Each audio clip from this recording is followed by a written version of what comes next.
Gracias. Sí. 12:49 de la tarde, señor juez, está grabando. Muchísimas gracias, señor secretario, muy amable. Bien, agotada la intervención entonces de quien ha convocado a esta audiencia del señor defensor del procesado Casas León, y habiéndose verificado por parte del señor secretario del despacho el envío, la revisión y también la recepción de los elementos materiales probatorios a quienes actúan, por lo menos en esta audiencia, representante de víctimas. Se le concede el uso de la palabra a la doctora Doris Liliana Gil Fúquene para que deje consignadas sus apreciaciones en torno a esta solicitud. Señora representante de víctimas, por favor. Muchas gracias, señor juez. Señor juez, esta representación de víctimas se opone a la solicitud de libertad por vencimiento de términos impetrada por la defensa.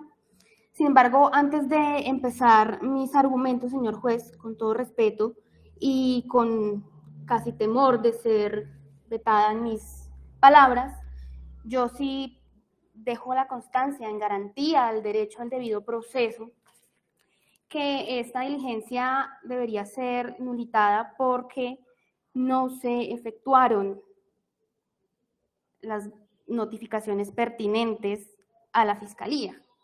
Esto por cuanto creo que fui malinterpretada en lo que dije al inicio. Yo en ningún momento señalé que la audiencia no se podía instalar sin la presencia de la Fiscalía. Yo lo que señalé es que la audiencia no se podía instalar sin haberse verificado las notificaciones debidamente hechas. En este caso no se hizo y yo cité una normativa que siempre nos señalan en el centro de servicios cuando nos niegan una audiencia. Escúcheme. En ese punto dejo mi constancia, continúo con mis argumentos de por qué me opongo a esta audiencia, señor juez. ¿Me escucha? Opongo la solicitud. ¿Me está escuchando, señora representante de víctimas? Señor juez, Sí. escucho. Le pregunto, porque es que me llama curiosidad, en ese punto que usted acaba de manifestar su disenso frente a esta realización de esta audiencia y una eventual nulidad. ¿Cómo considera usted que debe verificarse entonces la correcta notificación por parte del delegado de la Fiscalía? Acláreme, no entiendo. El procedimiento que normalmente hace, el procedimiento que los juzgados de garantías normalmente hacen, por lo menos en Bogotá, de los cuales tengo conocimiento, es que si los correos rebotan, si no hay una certeza de quién es el fiscal en punto al conocimiento, la carpeta es devuelta al centro de servicios para que se garantice que efectivamente quien solicita la audiencia aporte los datos correctos y debidos para efectos de las notificaciones. Ese es el trámite que normalmente se surte y normalmente el centro de servicios acoge una directiva del suscrita por el Consejo Superior de la Judicatura, que se denomina Procedimiento para Reparto de Solicitudes de Audiencia Preliminar Inmediata y Programada, Juzgados Penales Municipales con función de control de garantías. Aprobó comité del Sigma. No tengo quién la firma, pero ese es el procedimiento que normalmente se realiza. Si no hay certeza de la notificación a las partes, sobre todo a la Fiscalía General de la Nación, al fiscal delegado, la carpeta se devuelve al centro de servicios para que se garantice esa notificación. Yo dejo esa constancia, señor juez, para que más adelante pues se surta el trámite correspondiente si efectivamente esto llega a instancias de apelación. Simplemente en esos términos dejo esa constancia, señor juez. Prosigo con mi intervención señalando nuevamente que esta representación de víctimas se opone a la solicitud impetrada por la defensa por cuanto no es aplicable la norma que él invocó, la contenida en el artículo 317, numeral quinto, ello por cuanto estamos frente a la necesidad de aplicar lo preceptuado en el artículo 317A del Código de Procedimiento Penal. Ello por cuanto estamos frente a un grupo delictivo organizado GDO. Quiero hacer una acotación y es que en este asunto todos y cada uno de los jueces, que han sido 4 o 5 si la memoria no me falla, que han tomado decisiones respecto a la libertad por vencimiento de términos tanto en este radicado como en la ruptura procesal, con la ruptura cuyo radicado termina en 97, han hecho un análisis al contexto de este asunto, han hecho un análisis pormenorizado de los hechos jurídicamente relevantes expuestos en el escrito de acusación, documento que ha sido objeto de traslado por parte del solicitante, y todos ellos han llegado a la conclusión que en efecto estamos frente a una conducta punible, a unas conductas punibles graves. Estamos frente a un grupo de 3 personas, de más de 3 personas, frente a los delitos de transferencia no consentida de activos agravado, acceso abusivo a un sistema de información y concierto para delinquir. Si bien el señor defensor señaló que existe jurisprudencia que refiere que la Fiscalía no tiene que esbozar de manera expresa en las preliminares que se está frente a una GDO, lo cierto es, señor juez, que justamente la fiscal de este asunto, en la última audiencia de libertad por vencimiento de términos que se llevó a cabo a mediados del mes de mayo, ella sí ratificó que estamos frente a una organización criminal y en ese momento se opuso a esa solicitud, basándonos en ese punto en particular, situación que obviamente el señor defensor omitió señalar. Si bien la defensa trajo a colación que en la primera audiencia de libertad por vencimiento de términos en este asunto se decidió conforme al 317 y no al 317A, lo cierto, señor juez, y es que por lealtad procesal, tanto con usted como con los demás coprocesados en este asunto, hay que decirlo, en esa audiencia no se esbozó el argumento de que estamos frente a una organización GDO, y por tanto ese juez de la República únicamente basó su decisión en la cuenta numérica de los días transcurridos por los días que hay que descontar por cuenta de las maniobras dilatorias, situación que el señor defensor también omitió señalar. Sumado a esto, señor juez, también se le olvidó al señor defensor manifestar que en este asunto de analizar si estamos frente o no a una GDO, pues no solamente es aplicable lo señalado en la Convención de Palermo y los demás tratados internacionales ratificados por Colombia, sino también frente a ese concepto que trae la Ley 1908 del 2018 en su artículo segundo, el cual señala lo siguiente, y es que un GDO es un grupo estructurado de 3 o más personas que exista durante cierto tiempo y que actúe concertadamente con el propósito de cometer uno o más delitos graves o delitos tipificados con arreglo a la Convención de Palermo con miras a obtener directa o indirectamente un beneficio económico u otro beneficio de orden material.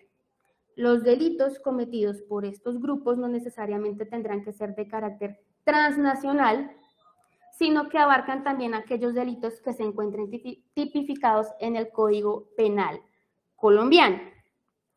Aquí el señor defensor minimiza las conductas aquí perseguidas, las cuales, como ya lo señalé, son transferencia no consentida de activos agravado, acceso abusivo a un sistema de información y concierto para delinquir, con los cuales se cometió una defraudación de más de 2.000 millones de pesos, con miras a financiar eventuales actividades ilícitas de pues, Rusia, si mal no estoy.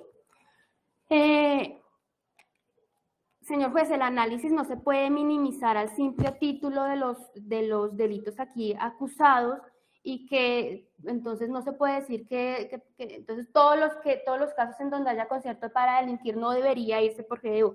Es que ese no es el análisis que se debe hacer. Hay que sentarse a verificar cuál es el contexto de la situación fáctica que persigue la Fiscalía en este asunto, y es un análisis que todos y cada uno de sus homólogos, señor juez, que han conocido que estamos frente a un GDO, han efectuado. y que de manera independiente cada uno ha llegado a esa conclusión. Con todo respeto lo digo, y es que es una burla y es una revictimización para todas y cada una de las víctimas en este caso, que la defensa argumente que en este asunto no corresponde a unas conductas graves, porque no son las que están relacionadas en la Convención de Palermo. Es una falta de respeto con las víctimas en este asunto, señor juez. Ahora bien, teniendo en cuenta eso, la norma a aplicar y los términos a aplicar son los contentivos en el artículo 317A, que estamos muy lejos de ser traspasados. También hay que hacer alusión a los términos que se deben descontar hasta el momento, señor juez. Y es que hay que tener en cuenta que el pasado 13 de octubre, fecha en la que se instaló la audiencia de acusación, uno de los coprocesados en este asunto, el señor Sergei Bajín, no permitió que la audiencia se diera en debida forma y él se levantó de su silla y no permitió que se hiciera. Y como queda consignado en el acta, esta situación obedeció a varias circunstancias. La primera, porque el señor Sergei Bajín quiso que su traductor, él es un ciudadano ruso, quiso que su traductor no estuviera en la sala de audiencias como en efecto estaba, sino personalmente al lado suyo, situación que en ese momento por cuestiones de logística no era posible. Sin embargo, ese traductor estaba presto a escuchar lo que él decía y lo que la audiencia decía para efectuar la respectiva traducción, y a él no le servía de esa manera. Segundo, él tenía un defensor público asignado por la Defensoría y tampoco él quiso rechazar ese defensor público pese a que no compareció con defensor privado, con defensor de confianza. Entonces, estas actitudes caprichosas generaron una dilación en esa audiencia que el juez quedó atado de manos para poder instalarla y poder desarrollarla. Situación que está contemplada en el acta de esa audiencia. Esta delegada, señor juez, escucha con mucho asombro una y otra vez al señor defensor señalar de que eso no había problema, de que el señor Sergei Bajín se levantara y se fuera y que el juez de conocimiento podía llevar a cabo la audiencia sin su presencia, pese a tener en cuenta estas situaciones de que él no aceptó a su traductor y no aceptó el defensor público que estaba asignado para él en ese momento. Y es que velar por las garantías procesales y sustanciales es un deber de la judicatura. No solamente es un deber del juez de garantías, también está obligado el juez de conocimiento a ello. Y es inadmisible, señor juez, que a un juez de conocimiento se le juzgue o se le critique, se le cuestione que vele por las garantías procesales dentro de sus audiencias. Por tanto, ese término del 13 de octubre al 24 de noviembre, es decir, 42 días, deben de ser descontados por ser parte de una maniobra dilatoria de uno de los coprocesados. Y, señor juez, si bien el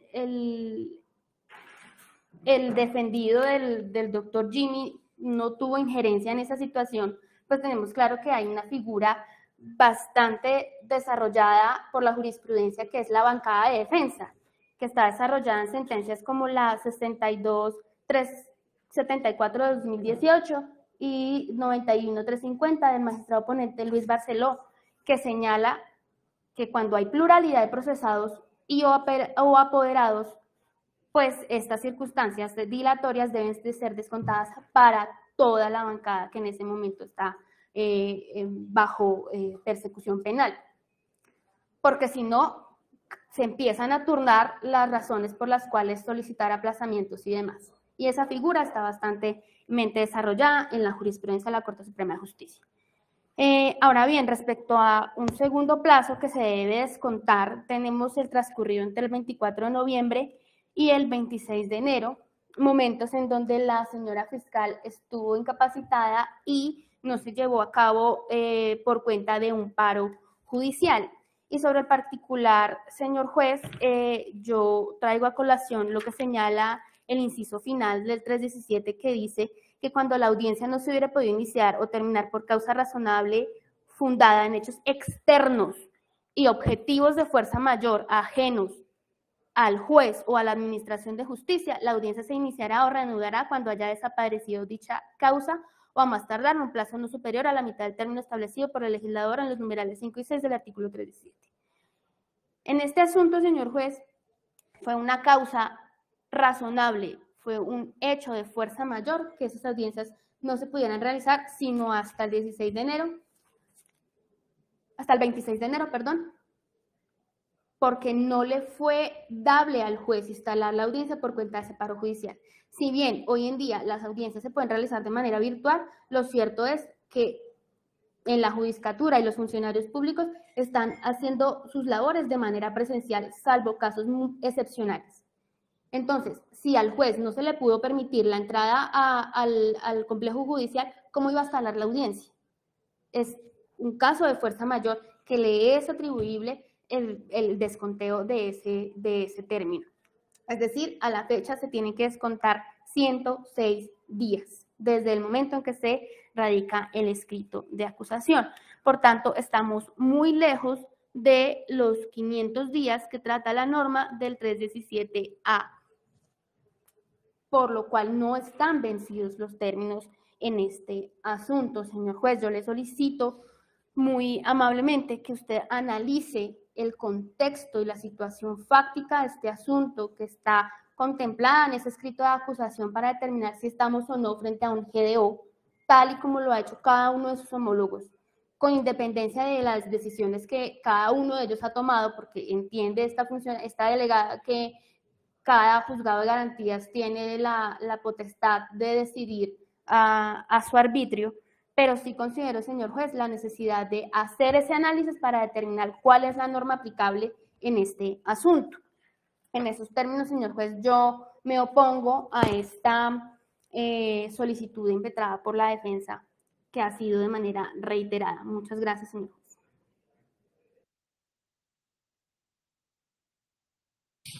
A usted, gracias, señora representante de víctimas, muy amable.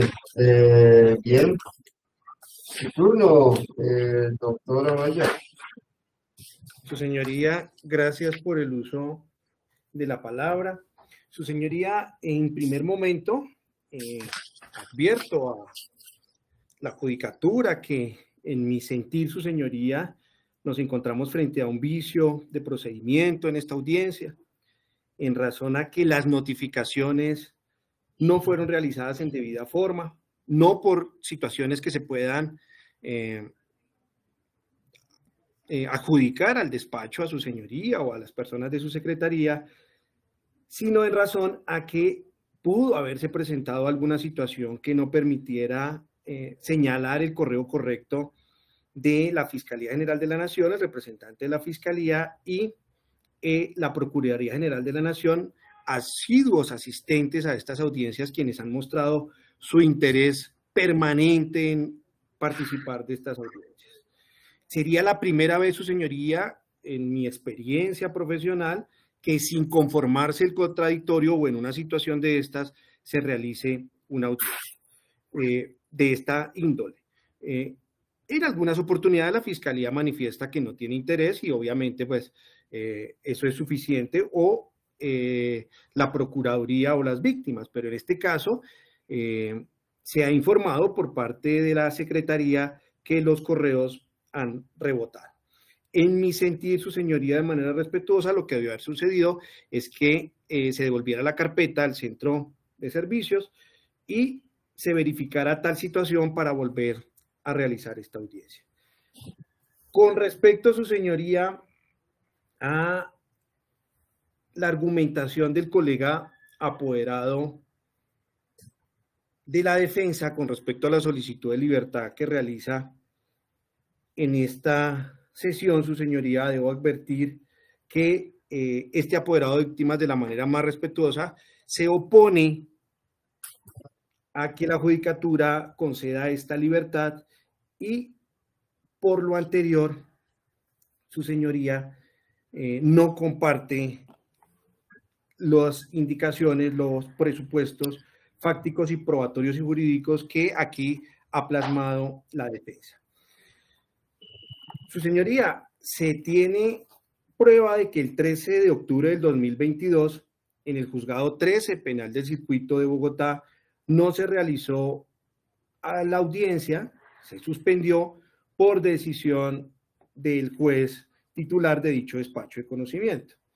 Su señoría, quien se dirige a usted, estuvo presente en esa audiencia, su señoría, y se puede indicar, como lo dijo la apoderada que me antecede en la intervención, que el procesado de nacionalidad extranjera rusa se negó a aceptar el traductor que tenía por no ser presencial y viva voz y momento a momento de esa traducción, y no aceptó el defensor que tenía en ese momento.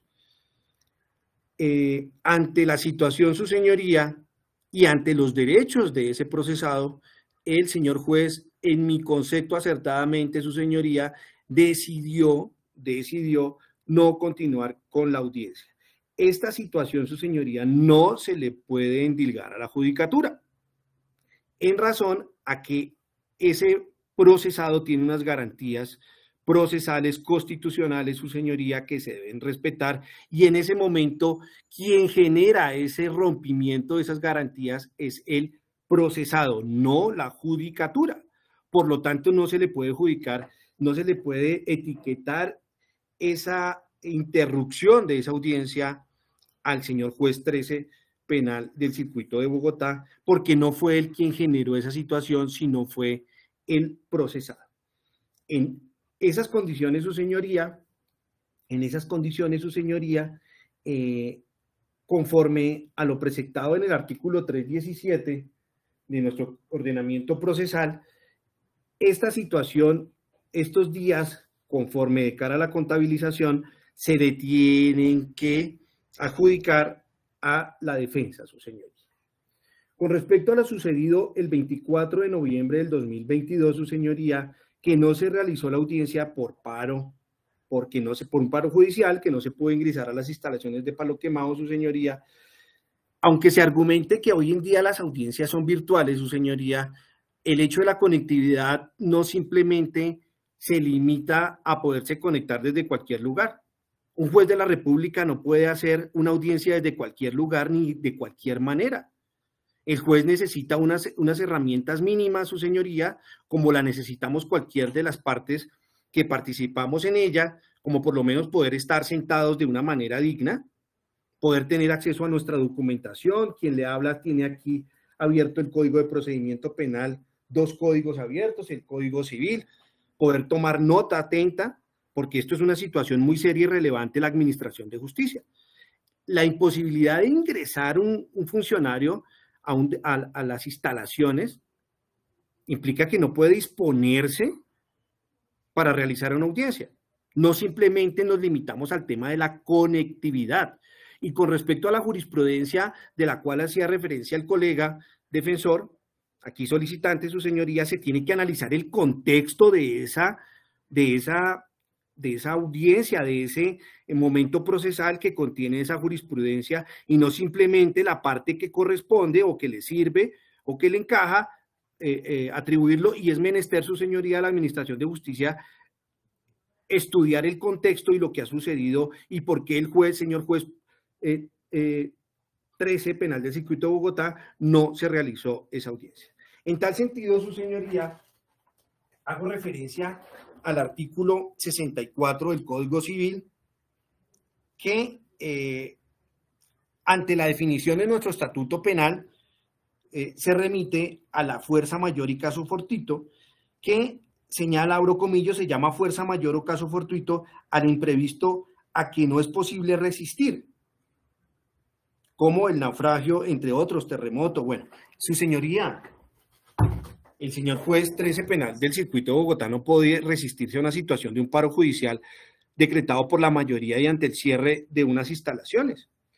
Esta situación, su señoría, sucedida el 24 de noviembre del 2022, no se le puede atribuir al juez o a la judicatura. Es una situación de caso fortuito o fuerza mayor conforme a lo señalado en el artículo 64 del Código Civil colombiano. Con respecto, su señoría, al 26 de enero del 2023, ciertamente, su señoría, ciertamente se realiza la audiencia de acusación. Se retoma para el 23 de febrero del 2023, no se realiza la preparatoria por solicitud de la Fiscalía por estar incapacitada médicamente. Su señoría de ello obra prueba en el traslado que se me hizo y eso corresponde a la realidad. La señora fiscal solicitó un aplazamiento por enfermedad, situación, su señoría, que está enmarcada igualmente en caso fortuito o fuerza mayor. Nadie puede prever, su señoría, que yo me voy a enfermar mañana, pasado mañana, en 8 días y que por ende no voy a asistir a una audiencia. Es una situación de fuerza mayor y ello lo acredita mediante una incapacidad médica proveniente de un médico que puede determinar tal situación. Ahora, su señoría, con respecto a lo sucedido el 25 de mayo, su señoría, este apoderado de víctimas no tiene cómo pronunciarse. Le solicité respetuosamente a su señoría hace unos minutos que me corrieran traslado de los elementos materiales probatorios sobre los cuales se va a justificar su decisión. La respuesta de su señoría fue que yo no era serio, su señoría, a lo cual, su señoría, tengo que decirle que me sentí ofendido y me sentí mal porque soy una persona muy seria, su señoría, y lo que estaba haciendo era solicitar un derecho constitucional y procesal que la parte que represento a las víctimas lo tienen, y es conocer los elementos materiales probatorios que, sobre los cuales la judicatura va a tomar una decisión. Le confieso, su señoría, que me sentí muy mal desde el aspecto humano porque no soy una persona que suela querer extender las audiencias. Y he tenido muchas audiencias con su señoría. Su señoría, yo le pido el favor que me permita dirigirme. Lo estoy haciendo respetuosamente, su señoría. Usted me conoce y siempre mis intervenciones son respetuosas, sus señorías, y ajustada a derecho, y siempre lo he tratado con el mayor respeto, su señoría, y a las personas de su despacho. Le pido respetuosamente, su señoría, que me permita seguir mi intervención. Se lo agradezco. Ante ese señalamiento de la judicatura que no soy una persona seria, me siento agredido desde el aspecto humano porque no he hecho nada diferente a la judicatura a decirle que me permita conocer los elementos materiales probatorios sobre los cuales va a tomar la decisión. Y a sorpresa, su señoría, en ese traslado, porque no existe elemento material probatorio que nos permita en esta audiencia conocer qué fue lo que sucedió el 25 de mayo del 2023, su señoría.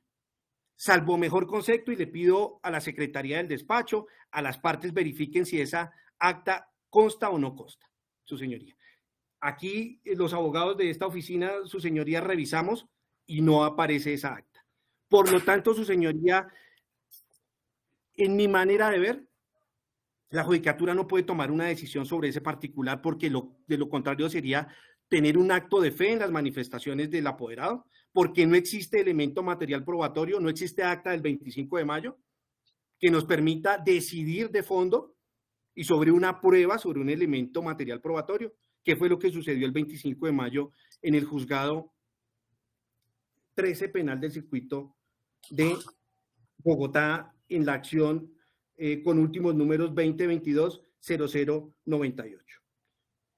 Ante esa ausencia probatoria, su señoría, la judicatura se encuentra limitada a poder tomar una decisión, situación que solo se le puede endilgar al apoderado defensor por no aportar los elementos necesarios para que la judicatura pueda tomar una decisión.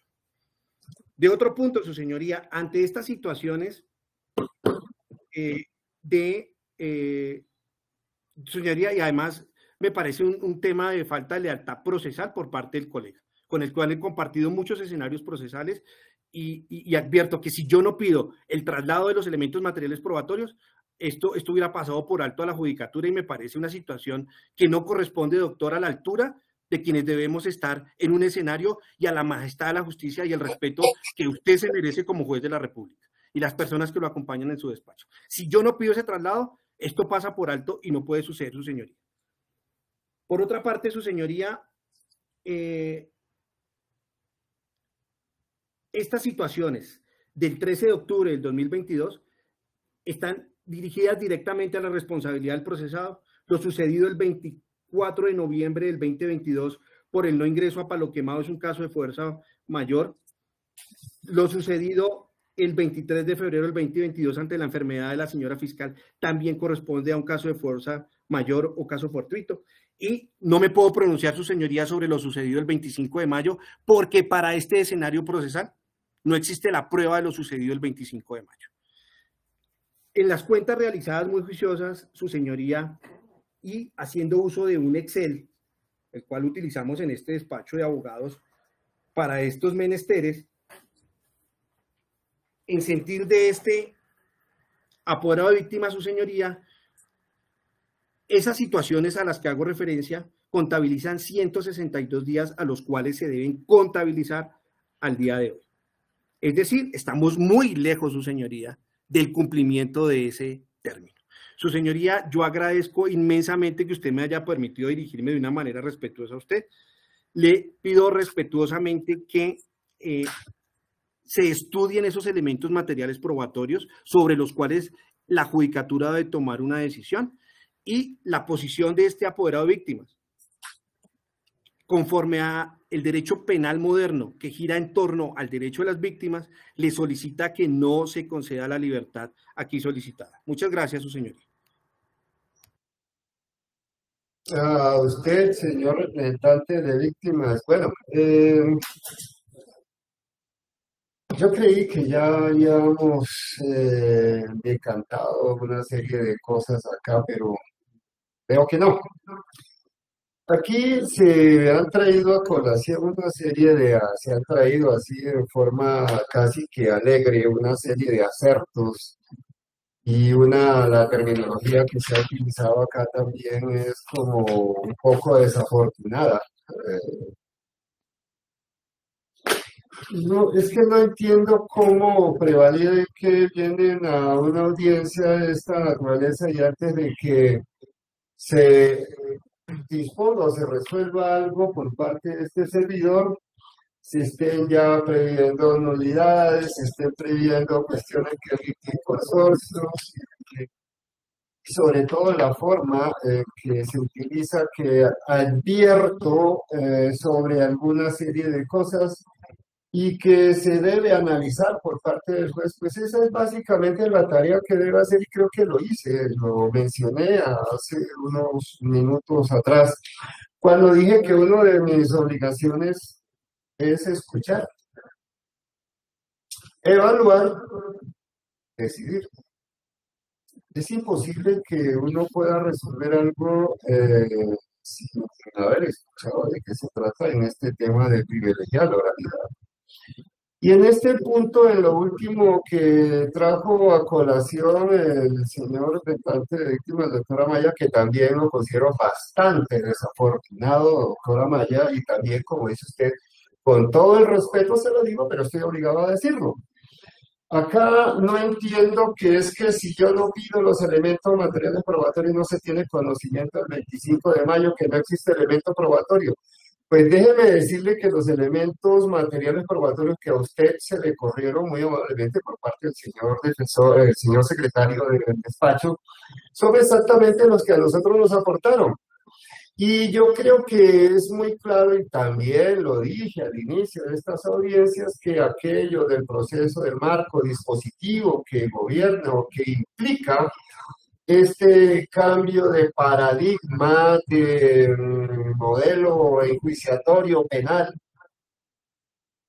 la ley 906, implica que quien acude a la judicatura y pretenda un pronunciamiento de su parte, no solamente tiene la carga de, no solamente argumentar con suficiencia su solicitud, sino que debe soportar esa solicitud con elementos materiales probatorios. Y en este punto también me extraña, sobremanera me sorprende, para utilizar la misma terminología de todos ustedes aquí, que se traigan a colación y se hagan unas afirmaciones de las cuales este servidor no tiene el más mínimo conocimiento. No entiendo en razón de qué o por qué se me trata de poner entre los palos, es decir, hacer, delimitar o cercar la perspectiva, la visión o la decisión que pueda adoptar este servidor con unos acertos que ni siquiera temas que aquí aparecen dentro de estos elementos materiales probatorios. Y en ese sentido, sí, doctora Maya tiene toda la razón. Conozco muy bien mis deberes, mis obligaciones, las tareas que he asumido desde hace muchísimo tiempo también, y tengo como claro sustrato de todo esto que no puedo pronunciarme respecto de temas sobre los cuales primero no se hayan pronunciado los intervenientes, no las partes, porque las partes dentro de la jerga técnica de este nuevo dispositivo procesal son en estricto sentido Fiscalía y Defensa, sobre hechos sobre los cuales no hayan elementos materiales probatorios. Entonces, en este punto que la mayoría de jueces que conocieron sobre esto efectivamente concluyeron de manera incontrastable, inconfusa o irrefragable que estamos ante un GDO. No hay ningún solo acta o un elemento que me permita concluir, por lo menos medianamente, que es así. Y eso no puede ser tampoco una camisa de fuerza para que este servidor se pronuncie en ese sentido, salvo, reitero, la alusión que trajo a colación el señor defensor, y le advertí cuando concluyó su alocución. Le dije, usted abrió esa puerta, aténgase a las consecuencias de que entonces todos los que han de intervenir aquí se deban manifestar respecto de ese punto. Yo también estaré obligado eventualmente, si lo considero estrictamente necesario para los fines que esta audiencia comporta, a hacer un análisis respecto de ello. Es decir, lo contenido en la ley 908, la finalidad que comporta la misma, la teleología de dicha norma, etcétera. También con cierto, de verdad, porque esto no es nuevo, y yo tampoco soy nuevo en este oficio y tampoco nuevo en este trasegar dentro del ámbito de operador judicial de esta rama del derecho penal. Que se venga a decir aquí que es que esto es no se pudo instalar esta audiencia porque es que hay otra vez la advertencia, que esto es una nulidad porque es que no se previó el litisconsorcio necesario. Hombre, esto, ¿acaso, además de otra vez la tosudez en esta, y le pregunté a la señora representante de víctimas que de qué manera, por qué considera ella que debió hacerse estas cosas? En cómo debe este servidor y por intermedio del señor secretario de despacho verificar qué. Entonces tenemos que partir aquí de una base entonces que ya no tenemos funciones de juez de la República, de valorar, decidir, resolver con apego a la Constitución y la ley. Sino que debemos tener también funciones notariales, entonces, porque debemos creer en todo lo que se nos dice aquí, simplemente porque aquí se dice, bajo el prevalido el principio de la buena fe, el cual respeto, acato y valoro inmensamente, pero está lejos de, por lo menos, privilegiar ese principio en tratándose de una decisión de esta naturaleza. Porque lo que compete a este servidor es precisamente todo el ejercicio que se ha hecho acá. Adicionalmente, también me entiendo desafortunado que se diga que es que qué pasó, que no podemos dar constancia con lo que no sé qué, que pasó el 25 de mayo, no existe elemento probatorio. Pues obviamente este servidor no se puede pronunciar sobre algo que no existe y que no se le ha puesto en conocimiento, así de simple. Entonces estas advertencias, este tipo de admoniciones de que no tiene y que entonces tiene que analizarse, yo escucho, analizo y también con base en los elementos materiales probatorios aportados, resuelvo. Entonces, toda esta serie de advertencias que se me han hecho acá, pues esto, de verdad, sobra. Y también lo considero un poco exagerado en este punto. Y si la anotación que hice señor representante de víctima, en cuanto a que me parecía poco serio, no lo dije en el plano personal, por supuesto, y si se sintió aludido personalmente, lo lamento mucho. Esa no era la intención. Lo que quiero significar, y reitero acá en esta audiencia y en estos términos, es que me parece poco serio que se diga que no se conocen unos elementos material probatorio cuando se viene actuando dentro de esta diligencia como representante de las víctimas desde tiempo antes, y que esto aquí no se ha traído un hecho nuevo que se pueda decir que entonces se justifique un receso de tiempo para analizar estos elementos materiales probatorios, si eso implica el ejercicio de esta actividad en defensa de las personas que han confiado en usted para que les haga posible esa expectativa del restablecimiento del derecho que tiene. Ha venido actuando diligentemente en estas audiencias, cosa que no cuestiono, no pongo en tela de juicio, pero sí me parece esto que venir a exigir traslado de los elementos materiales probatorios y a decir que este servidor no debe pronunciarse respecto de uno, cuando es claro que tampoco se tiene conocimiento por parte de este servidor de esa pieza procesal. Y aquí hay una serie de, nuevamente, otras previsiones de que sí, este principio del derecho procesal dispositivo obliga a eso, a pronunciarse únicamente en cuanto al tema al cual pues, tiene esa relación íntima el curso o la audiencia, o el tema sobre el cual pues, se pide un pronunciamiento a la judicatura. Lo otro, debe soportar suficientemente con elementos materiales probatorios, etcétera, etcétera, todas estas cosas. Y en este punto, para decir que esto de que los jueces conocen y que tienen como, por cierto, una circunstancia que acá este servidor lo escuchó por primera vez de parte de quien ha convocado estas audiencias, pero no hay un mínimo elemento que permita por lo menos abordar desde esa perspectiva tal circunstancia, reitero, salvo lo expuesto por el señor defensor.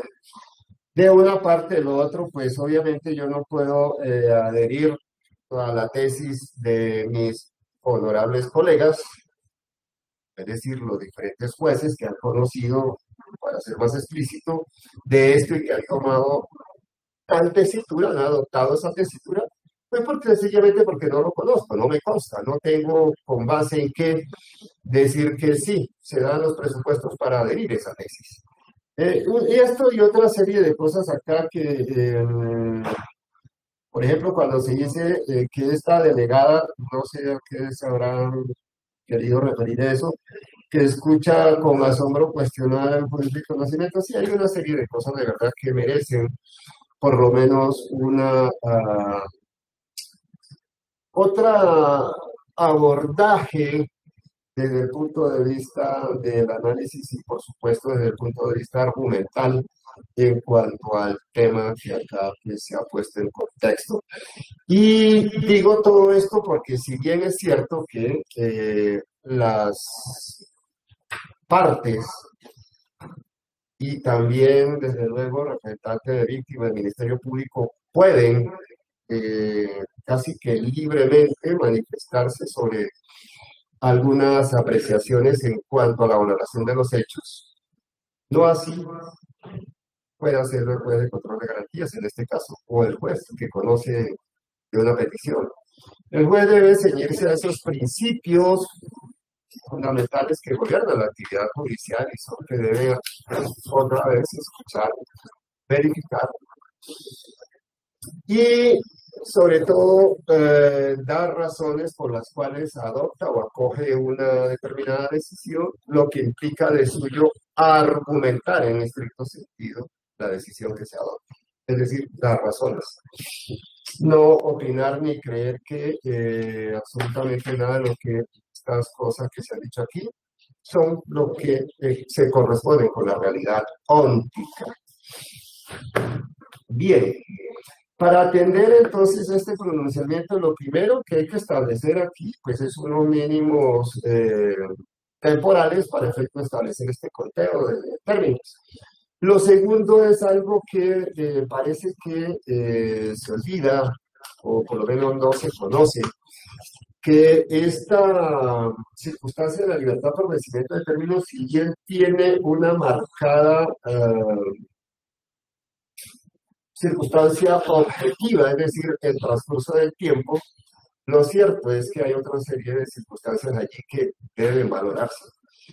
Y también precisar que la decisión en este caso, de este servidor, está precisamente soportada en el análisis que debe hacer de eso que se ha dado en llamar el plazo razonable. ¿Y qué es eso? No solamente lo que está establecido allí por el legislador en el artículo 317 en estos términos y las condiciones bajo las cuales se debe ampliar o duplicar este término. No. Aquí, permítanme, así como ustedes han traído aquí a colación algunas partes de la jurisprudencia, han citado normas, etcétera, pues voy a permitirme ilustrar respecto de cuál es la metodología que utiliza este servidor para efectos de atender una solicitud de esta naturaleza.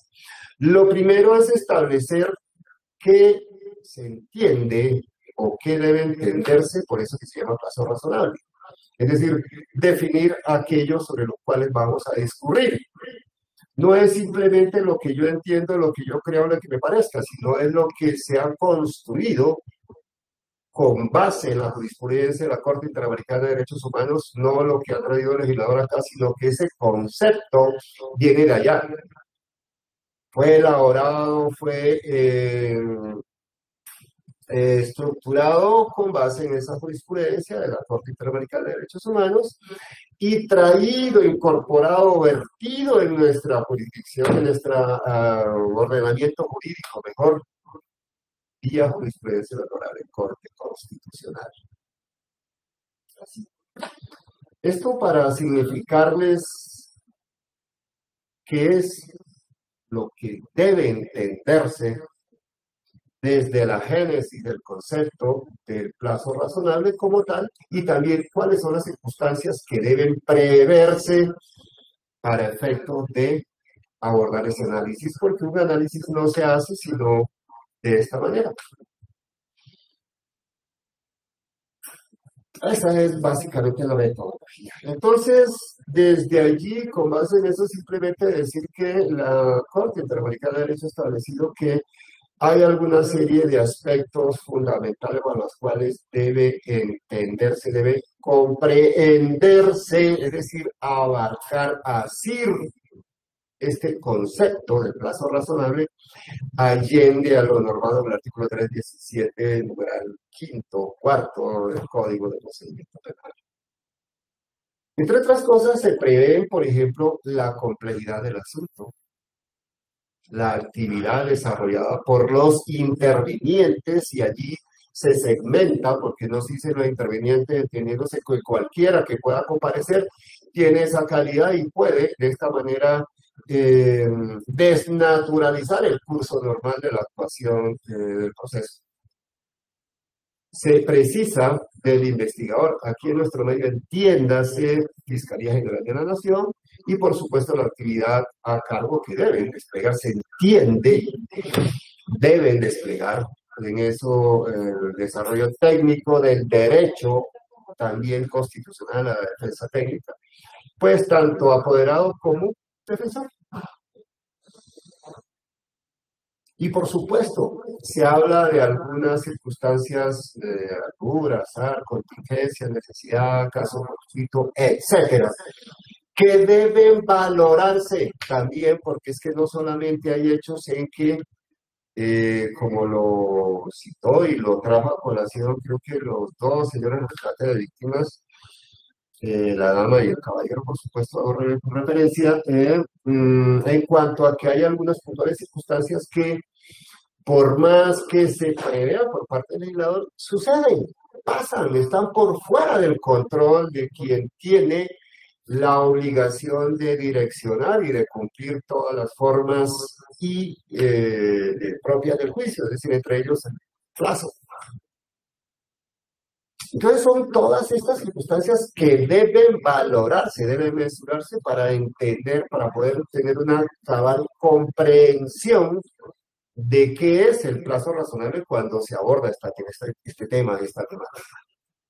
Eso simplemente para decir que es que esto no es únicamente lo que está normado allí en el artículo. Claro, el legislador ha previsto eso, ha previsto algunas contingencias, precisamente desde allá, no es por capricho en realidad, sino por evidenciar que se presentan casos en los cuales no puede la administración controlar, domeñar para poder realizar unas audiencias si se presentan este tipo de eventualidades.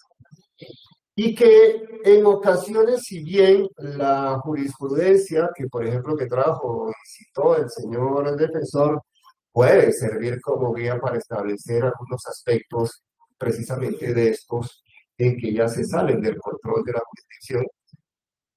Entonces, ¿dónde o en qué términos deben encasillarse esto? Es decir, si, como dicen coloquialmente, se le descuenta a la administración, se le atribuye a la administración de justicia o se le descuenta al procesado. Pero hay unos criterios también para decir, no alegremente, no en forma ligera, que estos términos deben descontarse. No, hay que establecer muy mínimamente y eso obviamente corresponde a el juez, en este caso este servidor.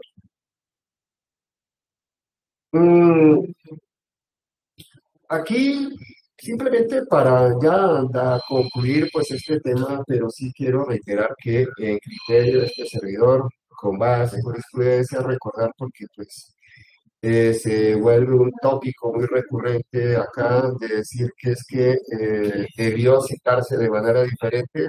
Entonces dice, ¿cómo simplemente? Ah, no, es que debió. Sí, pero ¿bajo qué previsiones? Esto para decir pues que este servidor, con apoyo del señor secretario, cumplió esa carga de verificar esos requisitos de procedibilidad, eso hasta la saciedad queda consignado. Ah, que es que dieron mal el número, sí. Que es que sí, pero hay algunos aspectos en que este servidor, estas circunstancias están fuera del alcance de este servidor. Y mal haría en hacer esto que dijeron los dos señores de parte de víctimas, en devolver la carpeta al centro de servicio para que se cite de debida forma y se integre ese litisconsorcio, cuando ya hemos dicho acá que la jurisprudencia tiene por establecido que se pueden hacer estas audiencias sin la presencia del delegado de legal a la fiscalía. ¿Por qué? Porque aquí lo que está en juego es la libertad de una persona. Entonces, esas previsiones ya se entiende, eso ha sido decantado, ya, eso creo, hasta donde yo sé, pero para el señor el doctor Amaya no es así porque es la primera vez que se realiza una audiencia de libertad por vencimiento de término sin la presencia del delegado de la fiscalía. Bueno, yo llevo más de 5 años haciendo estas audiencias y pues, no, para mí no es un tema nuevo en este aspecto. Bien, volviendo finalmente a los que nos concierne, estableciendo pues estas circunstancias, por supuesto el artículo 317 del Código de Procedimiento Penal establece que, bueno, esto para decir simplemente que la solicitud de libertad por vencimiento de término está enmarcada dentro de lo normal del artículo 317, que entre otras cosas es la única norma que regula esta circunstancia de las causales de libertad. Bueno, acá se ha invocado, pues, en primer lugar, una circunstancia que, por parte del señor profesor, que considero que es nueva en este punto, sobre una eventual no catalogar a este grupo de personas como una organización, un GDO, un grupo delictivo organizado.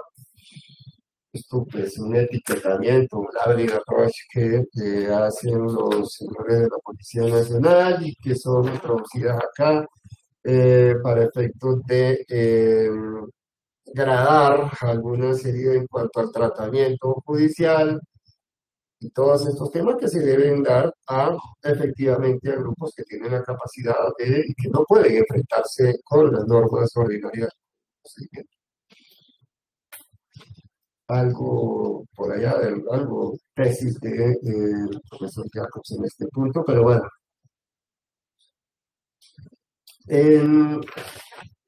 Un tema acá que estaba bien, pero bueno, debo referirme entonces a este aspecto que trajo aquí el señor defensor y que fue objeto de pronunciamiento por parte de la señora defensora de víctimas.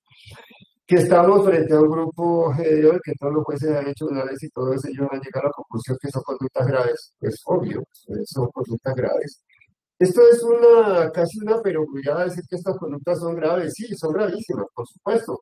Y si la gravedad la cimentamos respecto de la modalidad y la pena, pues por supuesto son graves.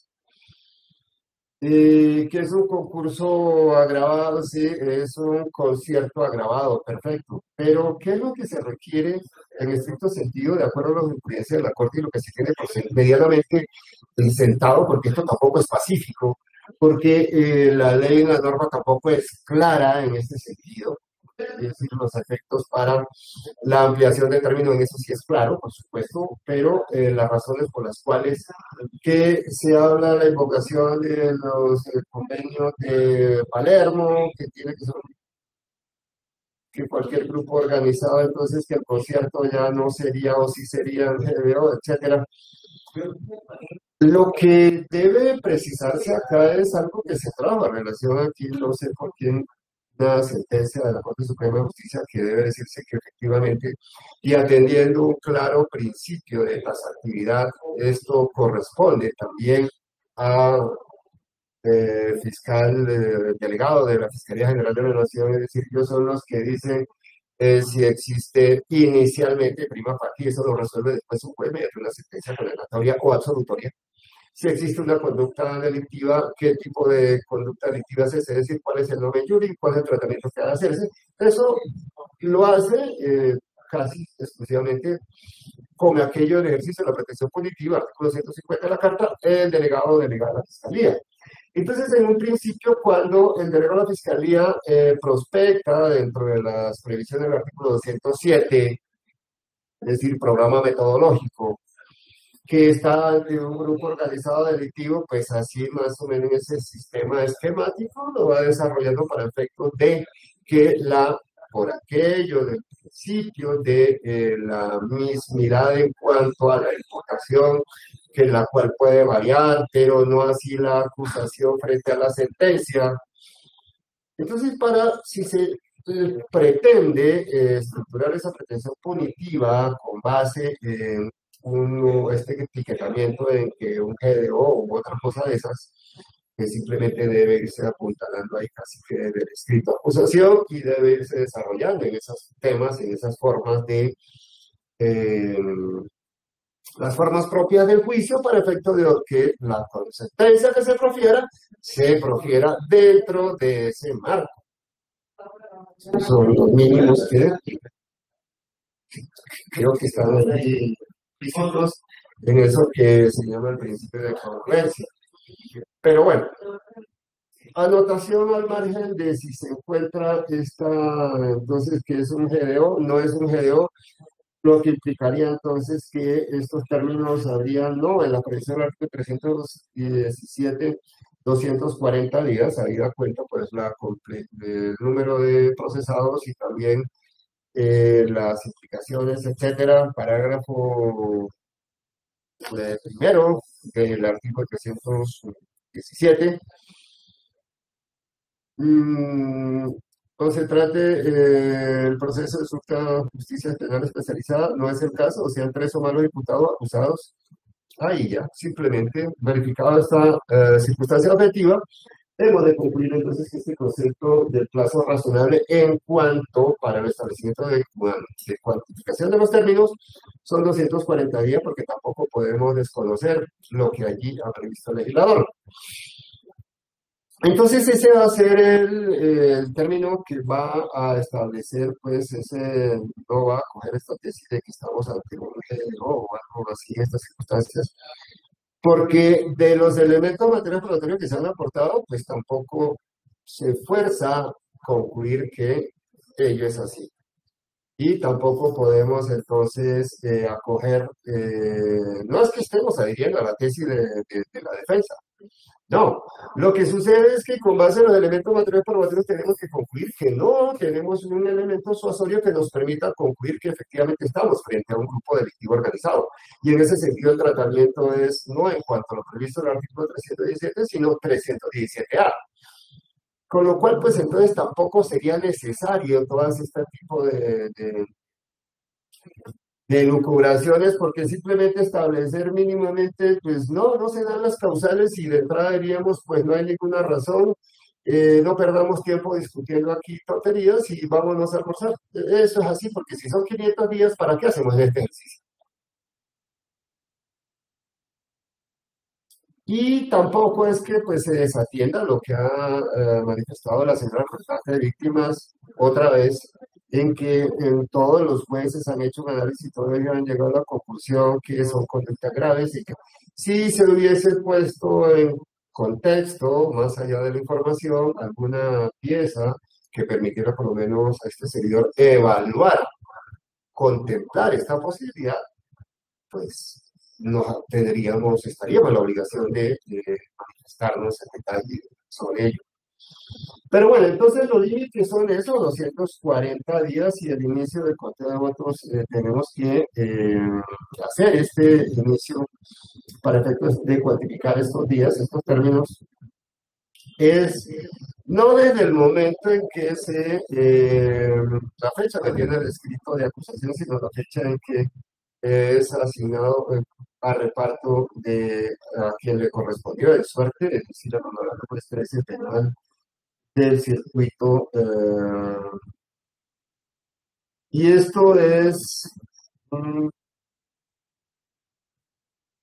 Se me perdió.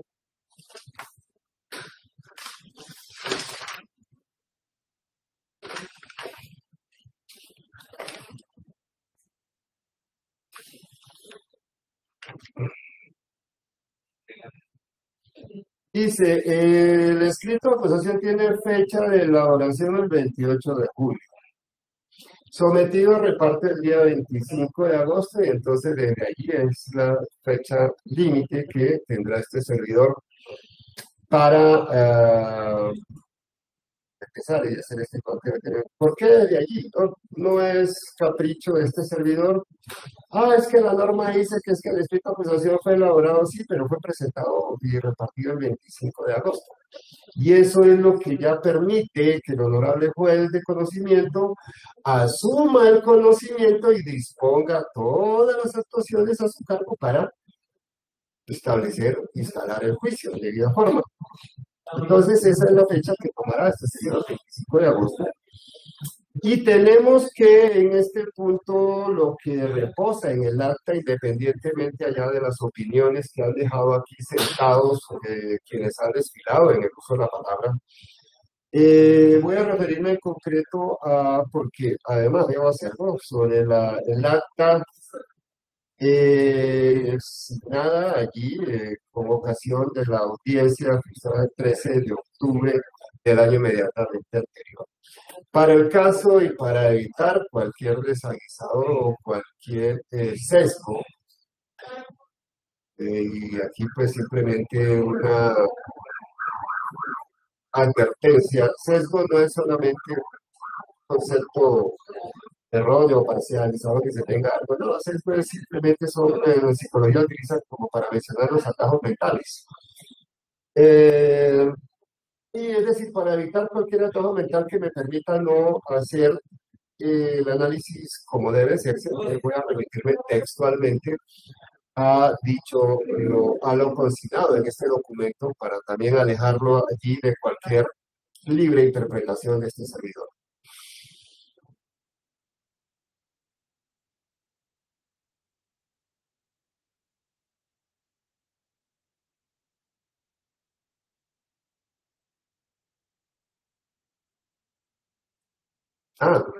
Una coda en cuanto a estos aspectos que mencionaba, que ha analizado, previsto la Honorable Corte Interamericana de Derechos Humanos en estos pronunciamientos de la en plazo razonable. Mírese que allí en el acta de reparto, fecha 25 de agosto del año 2022, pieza esta que todos ustedes conocen, o documento ahí, allí se dice, bueno, corporación, se dice asuntos complejos, paréntesis, más de 3 imputados. Desde allí ya incluso se vislumbra que este proceso es de suyo complejo. Y no solamente por el número de personas que han sido llamadas a juicio, sino también fundamentalmente por la complejidad de estas conductas delictivas que son en ocasiones bastante complejas. Lo cual no quiere decir absolutamente nada, sino simplemente me estoy refiriendo a el tema allí donde se ha puesto corporación, se dice, reitero una vez más, asunto complejo, para reiterar que esto está dentro de algunas previsiones que ha previsto la Corte Interamericana de Derechos Humanos, que es un asunto complejo y debe en cierta medida verificarse todas estas circunstancias, es decir, no desdeñarse prima facie esta circunstancia. Pero vamos al acta de realización de no audiencia del 13 de octubre de 2022. 5 folios, allí se deja constancia lo siguiente. Y voy a leer textualmente, reitero, para evitar cualquier mala interpretación de este servidor, para concluir con la lectura que este servidor, como juez de control de garantías, le da a lo consignado en este acta. Dice, verificación de las partes,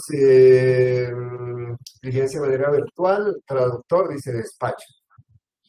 Momentos previos al inicio de la grabación se manifestó por el procesado Sergei Bajín que estaba haciendo una huelga de hambre, solicitaba se hiciera la traducción palabra por palabra y rechazaba la defensa técnica designada por la Defensoría Pública.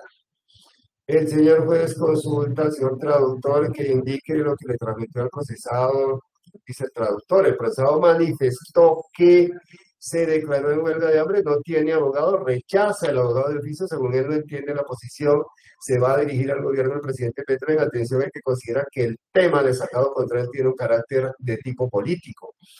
Se agrega, renglón seguido, el procesado tiene conocimiento del idioma español. Él permaneció como guía turístico durante 5 años en la República Dominicana, en Colombia lleva 6 o 7 años aproximadamente.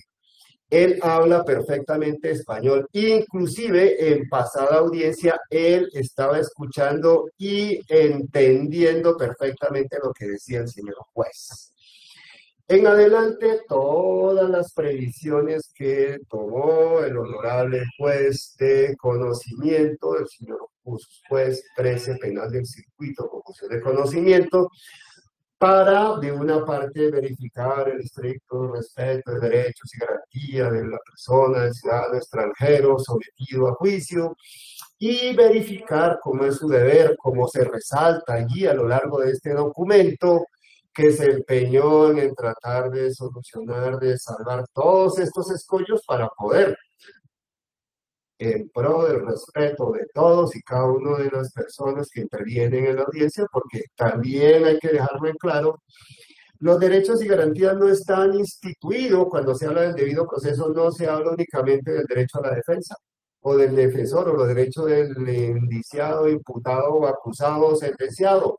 También se deben verificar los derechos y garantías de víctimas, representantes de víctimas, de terceros que se sientan afectados, y también, por supuesto, del delegado o delegada de la Fiscalía, bajo ese criterio del respeto a esa pretensión punitiva que están obligados a mantener, y por supuesto también la expectativa que tiene el honorable juez de conocimiento en cuanto y en tanto poder llevar a cabo un juicio en las formas en que ha previsto el legislador, con apoyo en los preceptos constitucionales. Y esta glosa se trae a relación pues, precisamente para decir una vez más que es que la mirada de este servidor nos descentra únicamente en establecer si han transcurrido 240 días o más o menos para efectos de precaver la libertad del procesado Casas León. No, el espectro, pues, la visión debe ampliarse a todos estos aspectos. Importante, ¿por qué? Porque son circunstancias anejas, es decir, forman parte de todo esto que está consignado aquí en el artículo 317, y es claro que por principio hermenéutico no se puede sesgar, no se puede amputar una norma para aplicar solamente una partecita de ella. Eso es así de claro. Bien, entonces decía que este acta, aquí el honorable juez deja esa constancia, pues allí están todas estas previsiones y las circunstancias por las cuales no se llevó a cabo esta audiencia.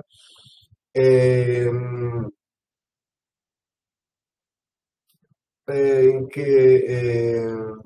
que se necesita un traductor de manera presencial que le respete sus derechos y necesitaría de manera presencial entrevistarse con un abogado que no entiende nada.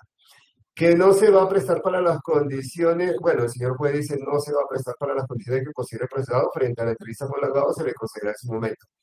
Y esto es lo que debe hacer el supremo director de una audiencia cuando no puede, bajo ninguna circunstancia, plegarse a la veleidad, capricho, querer o cualquier otra cosa de cualquiera de, ya sean procesados o intervinientes, entiéndase fiscalía, entiéndase defensa, entiéndase representante de víctima, entiéndase Ministerio Público, no.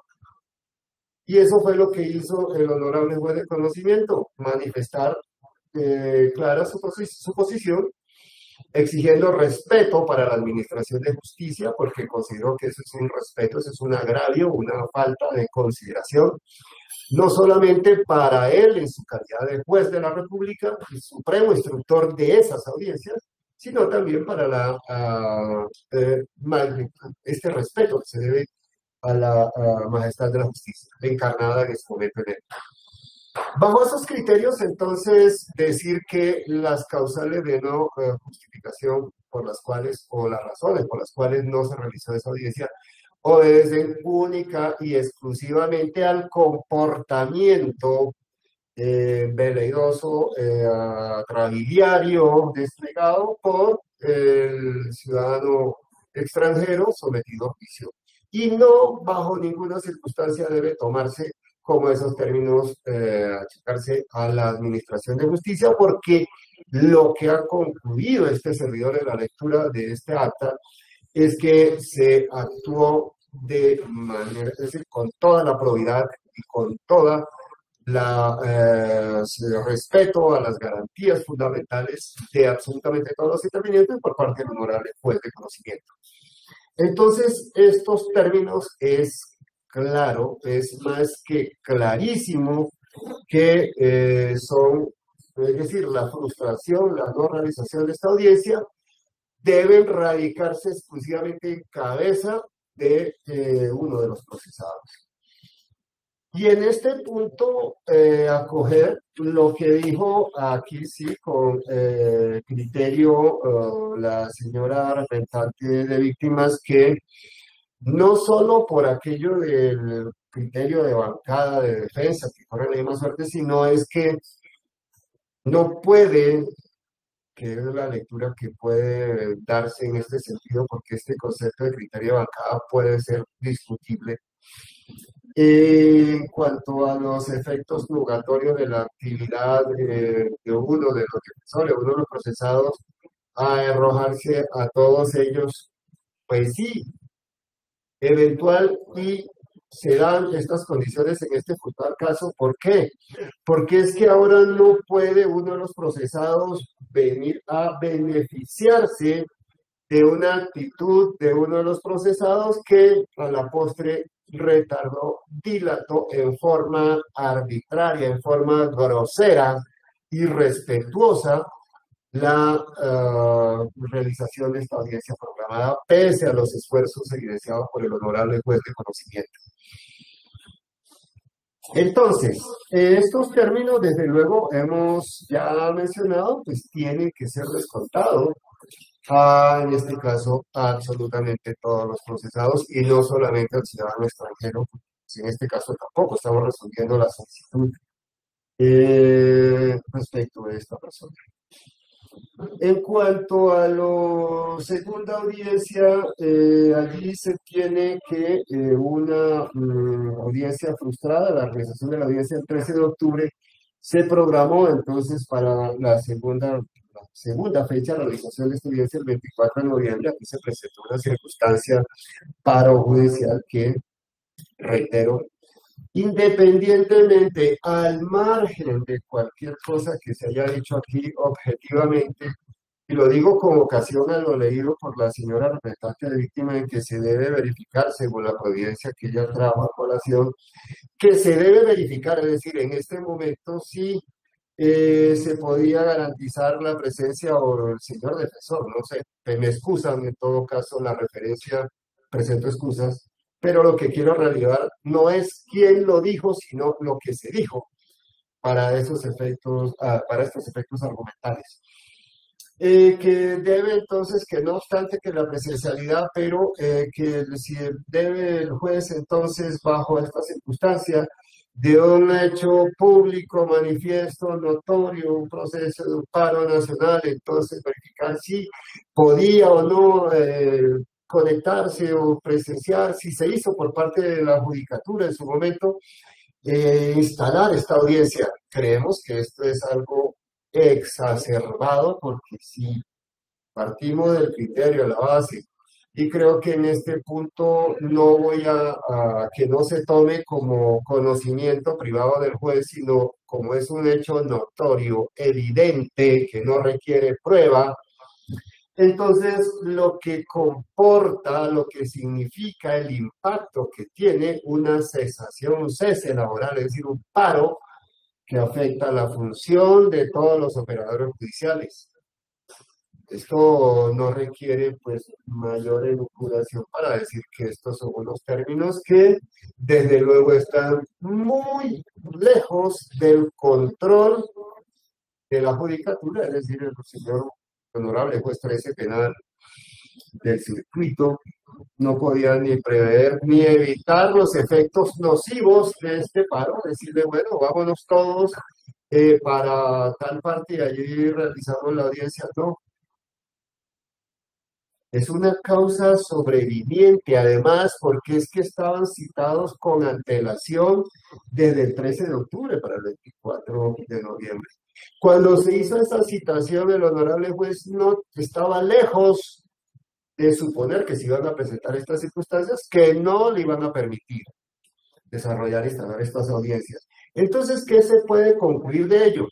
Que este término pues no estaba bajo el control, esta circunstancia sobreviviente, una causa fortuita, no puede ser achacado a el honorable juez, a la Administración de Justicia, para decir no, de forma alegre, que estos términos, entonces, como hubo paro, no se realizó la audiencia, entonces tienen que ser, ojo, tienen que ser para beneficiar a los procesados. No.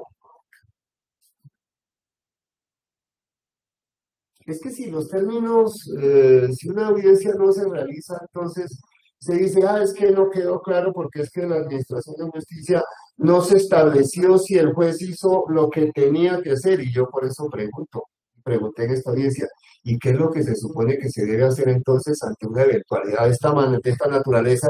Si lo que hace uno es, en este ejercicio al momento de verificar o prever, instalar una audiencia, es sentar las bases de que se puedan llevar a cabo como se ha planeado. Y están lejos del alcance suponer, asumir, prever que se puedan presentar unas circunstancias como estas, que, reitero, están lejos del control de la Administración de Justicia, entiéndase como tal, del honorable juez 13 penal del circuito.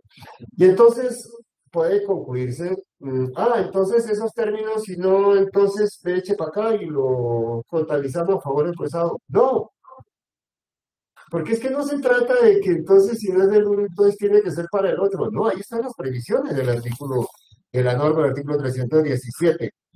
Cuando la audiencia no se hubiera podido realizar o terminar por causa razonable fundada en hechos externos y objetivos de fuerza mayor ajenos al juez o la Administración de Justicia, y esto no hay que hacer un esfuerzo intelectivo para concluir que es que un paro judicial nacional, eso no está, está lejos del control de juez, de conocimiento.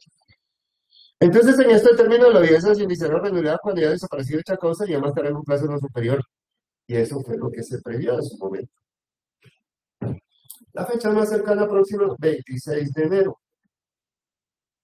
fecha en la cual por fin se lograron salvar muchos escollos, muchas complicaciones y se llevó a cabo esta audiencia. Que lo que haya ocurrido ahí es suerte y esto para otra vez lo traído aquí, que no entiendo todavía por qué el doctor Amaya que advierte que la nulidad, bueno, que qué fue lo que pasó con un acta del 25 de mayo, pues yo tampoco podría decir algo al respecto porque no tengo elemento suasorio que me permita mm, concluir qué fue lo que pasó. Y si bien se tiene con aquello de las dos sentencias que dejé consignadas acá, que no me excusan la memoria, no las tengo frescas para decirle que son el número radicado, como precisamente lo han hecho todos ustedes. Pero lo cierto es que existen, están allí, son, y una de ellas dice que el juez debe desplegar cierta actividad de verificación cuando no se aportan los elementos materiales probatorios. A ese hemos llegado precisamente porque, otra vez más, se habla de la libertad de una persona y no se puede entonces negar la no realización de una audiencia, no ya porque no hay litis consorcio necesario, sino porque no se aportaron los elementos materiales probatorios que eso es de cargo de él. No, allí se ha dicho que el señor juez de garantías no puede excusarse de que no le aporten los elementos, usted debe verificar estas circunstancias. Eso es el concepto macro del debido proceso. El plazo razonable es una parte que informa sobre todo eso del debido proceso, artículo 28 y 29 de la Constitución. Y hago relación a ello porque este servidor pues no tenía ni idea de que el 25 de mayo se realizó alguna audiencia y entonces tratamos aquí de verificar en la página de la RAMA en todo este espacio y tampoco encontramos información que nos pudiese ilustrar sobre eso, entonces por lo tanto este servidor obviamente no puede pronunciarse sobre ello. Esto pues en cuanto a redundar en claridad. Pero ¿qué tenemos acá? Objetivamente tenemos, como diría alguien en plata blanca, entonces sí tenemos que este aspecto de la libertad por vencimiento determina los límites temporales sobre los cuales se ha de hacer este conteo es de a partir del 25 de agosto al sol de hoy. Han transcurrido entonces en esos desde el 25 de agosto, espérenme que aquí se me un segundo, por favor, me reunieron las cuentas, permítame un segundo.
Bien, les presento las excusas a todos y, bueno, por supuesto, a la dama, a la doctora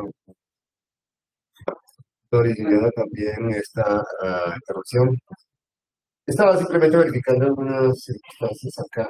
Tenemos, decía entonces, recapitulando un tanto, reparto 25 de agosto al sol de hoy han transcurrido 314 días. De esos 314 días, se tienen que descontar 105 días. ¿De dónde sacamos estos 105 días? Bueno, estoy obligado a explicarlo. Estos 105 días transcurren desde el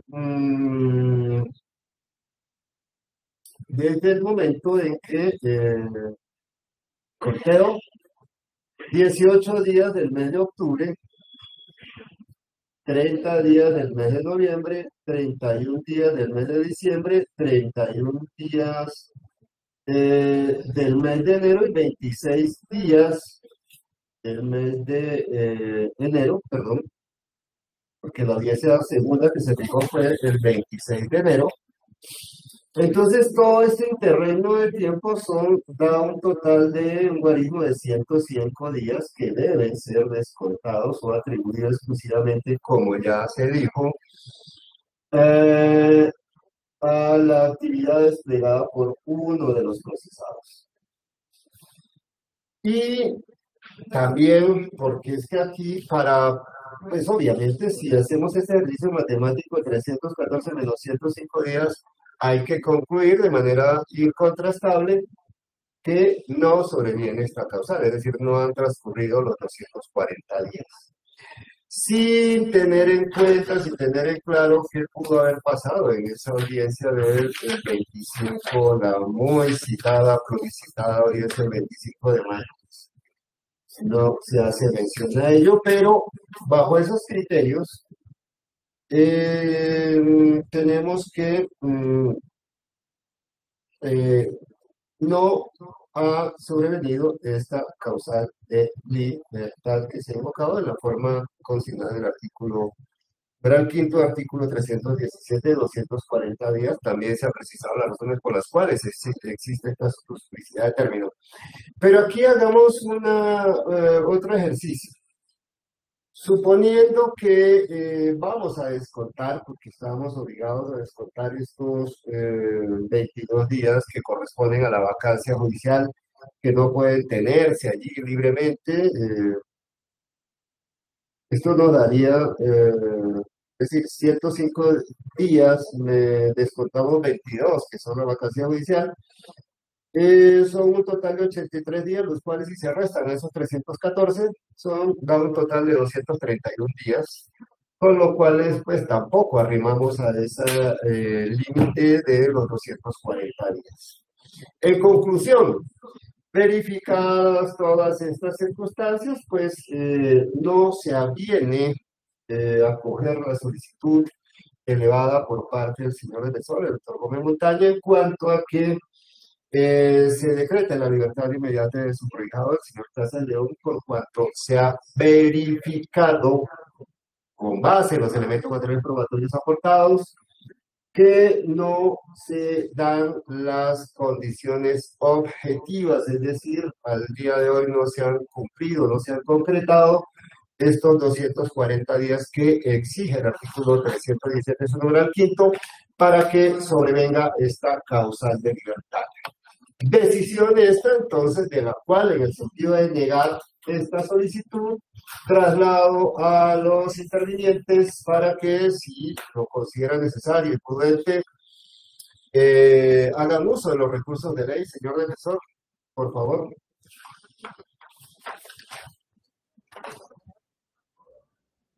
Sin recurso alguno, su señoría. Muchas gracias, doctor Gómez. Doctora, primero la dama, doctora Liliana Gil. Gracias, señor juez, sin recursos. Muy amable. Doctor Jairo Maya, representante de víctimas. Su señoría, sin recursos. Muchas gracias. Bien, Agotado entonces, como ha quedado el temario de esta diligencia, damos por concluida la misma a las 2:21 de la tarde del día de hoy, miércoles 7 de junio del año 2023. Gracias a todos y cada uno por el esfuerzo, por permanecer allí conectados, también en general el buen comportamiento mostrado durante la realización de esta audiencia. A usted, señor secretario, también agradecerle inmensamente el esfuerzo que ha hecho para mantenernos aquí en esta sala virtual. A todos y cada uno de ustedes, en lo posible, una muy feliz tarde. Permiso, gracias.